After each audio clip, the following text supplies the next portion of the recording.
Rising up, took my chances, went the distance,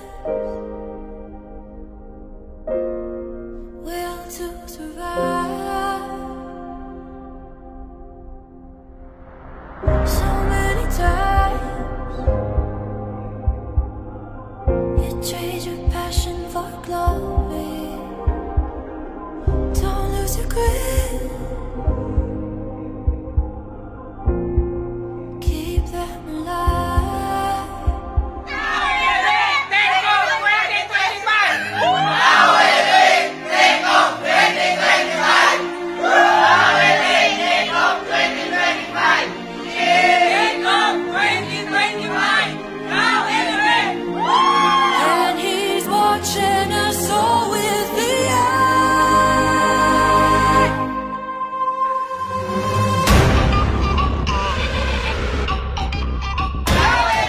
Take off 2025! Now elevate 2025!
Kung ang 2024, naging failure ka doon, ngayong 2025, pagkakataon mo na baguhin mo yung takbo ng network mo.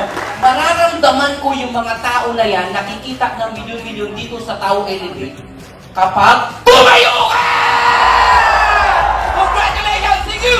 See your fair share of bright days, some night skies too. Dahil dun sa sipag natin, dahil dun sa sistema natin, dahil dun sa angas, sobrang bilib mo sa sarili mo na talagang iangat mo rin yung buhay mo. Kung sabihin, hindi mo kaya. Bakit sino ba ako na kaya ko? Kahit sino pa niya kumikita kayo ng malakis dyan sa Tao Elevate, kaya mong lampasan yan. Kaya mong lampasuin yan. Mindset lang yan.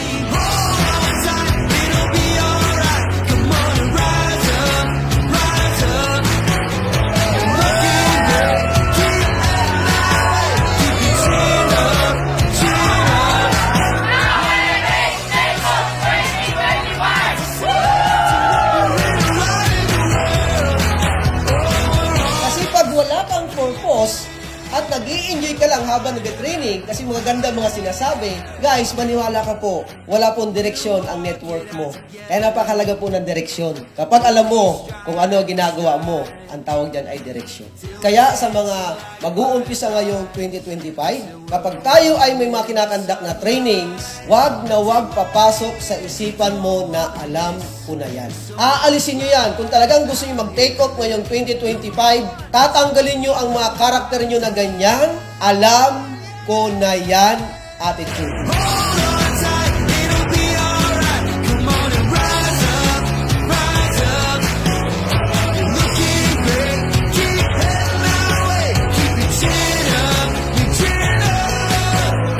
Mga bad habits na yan, okay lang ba ngayong 2025? Ano mo na yan? I-eliminate mo na siya? Tanggalin mo na siya? Yung kapalit nun, milyon-milyon dito sa Tao Elevate. Iwasan yung mga nakakahadlang papunta sa mga pangarap nyo. Ano yon? Bad habit. Ang ibig sabihin ng elevate, yung elevate kailangan mong lupitan. Yes, kailangan mong lupitan. Paano ka mag-compose? Paano mo mapapakita sa mga taong nakakasalamuha mo na ikaw malupit ka? Na ikaw kailangan nilang sumali kasi ikaw, mapangarap ka. Kasi ikaw, pag sumali sila sa'yo, iba. Kung growth mindset ka naman, dapat nakagulong yung challenges. Dapat every time na may problema, dapat anong iniisip mo? Solusyon. Dapat ganun ka. Dapat growth mindset ka. Every time na may challenges ang grupo mo, sa buhay mo, sa family mo, ang iniisip mo lagi, solusyon. Kasi bakit? Growth mindset ka. Pag ikaw sasandal-sandal, kapag ikaw aasa-asa, ay automatic yan. Yung makreate mong grupo, ganun din. Kaya kahit ilang taong ka pa, nagstay ka lang, pero wala kang ginagawa, hindi ka magbabago, hindi mo tinataasan ang standards mo, walang mangyayari.